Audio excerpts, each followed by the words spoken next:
Well,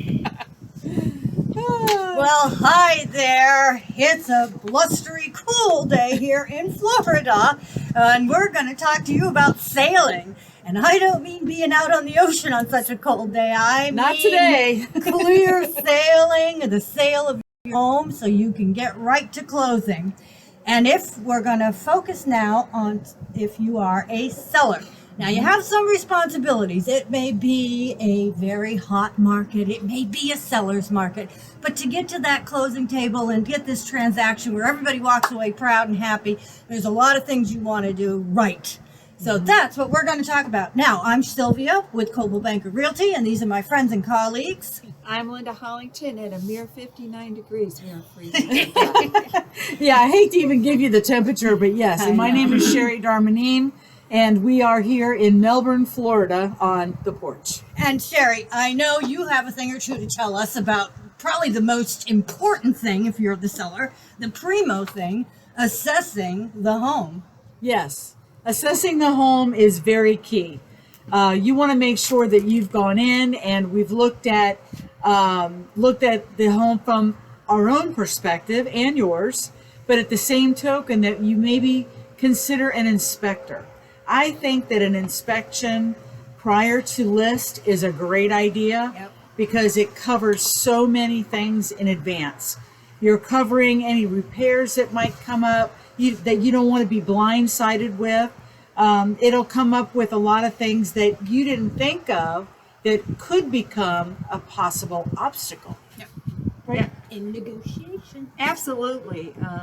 And your realtor can help you with a list, choices of who you'd like to use for your inspection. Once you get that inspection, absolutely do those repairs. And make sure that when you do the repairs, complete the repairs, you keep that information as to what you did, how much it cost, so you can share that with the buyer.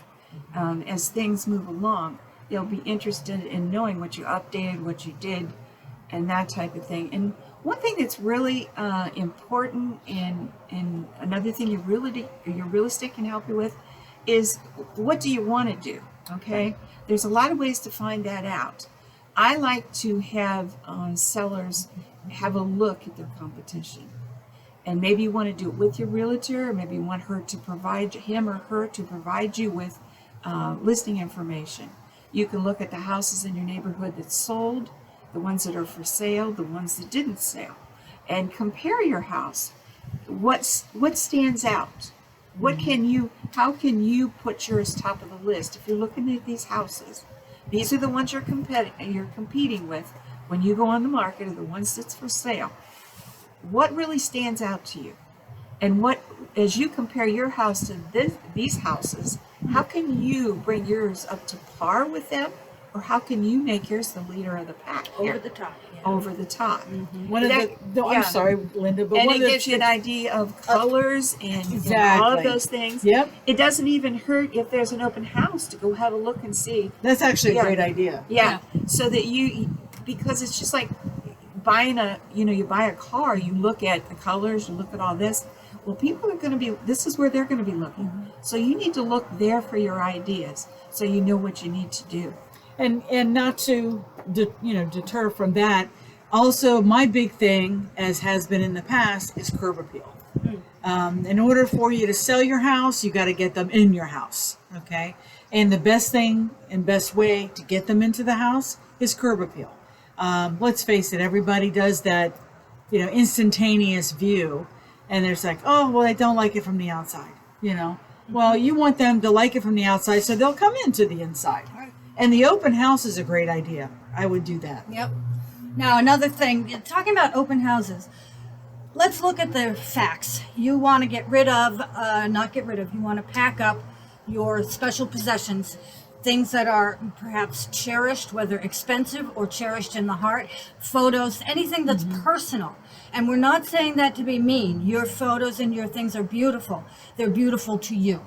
When a person comes into the home to buy it, they want to look at it and be able to see their lives in that space.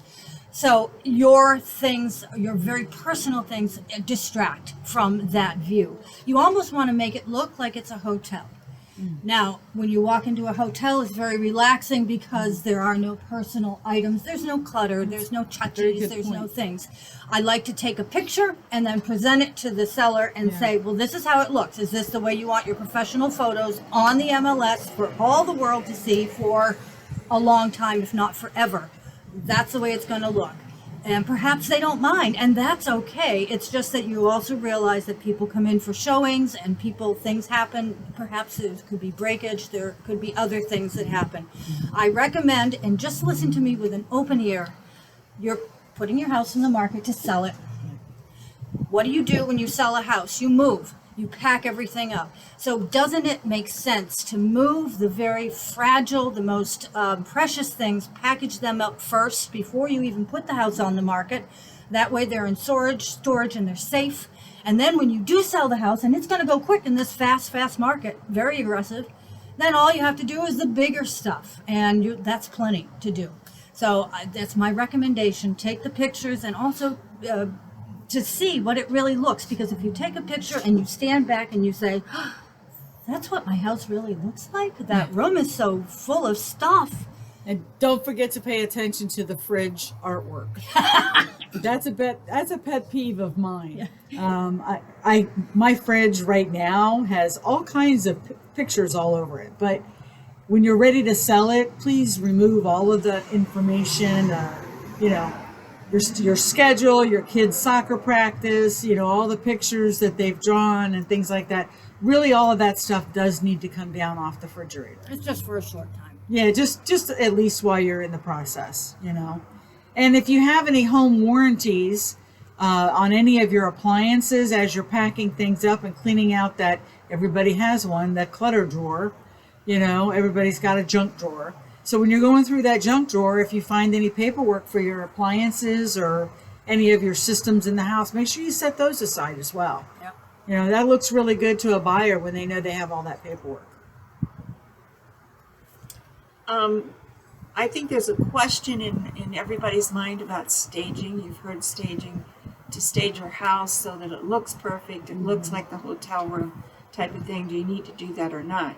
That's another place where I think if you're looking at your competition, I can almost bet you're going to be able to tell the ones that are staged without a doubt. Oh, absolutely. They're going to stand out way better than homes that are. And especially if you have a home that has the wide open spaces and your house is vacant, I think it's really helpful to have someone stage those areas.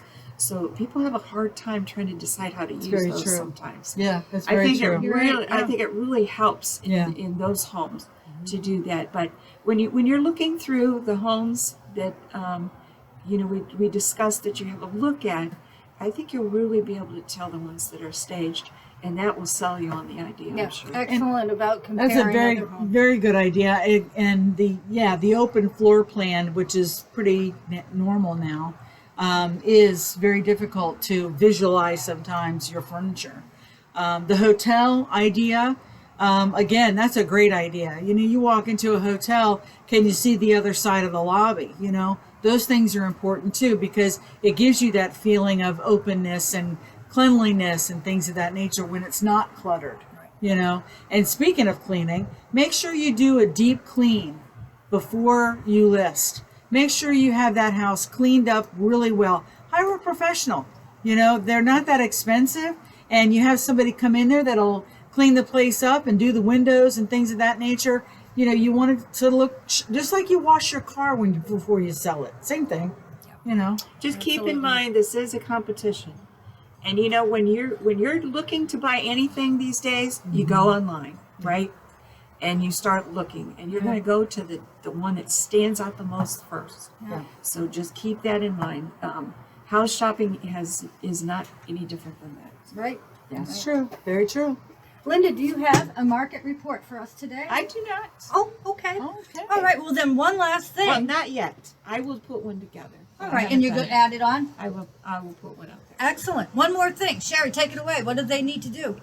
They need to definitely like and subscribe to us, please, on YouTube. And also, please like us on Facebook.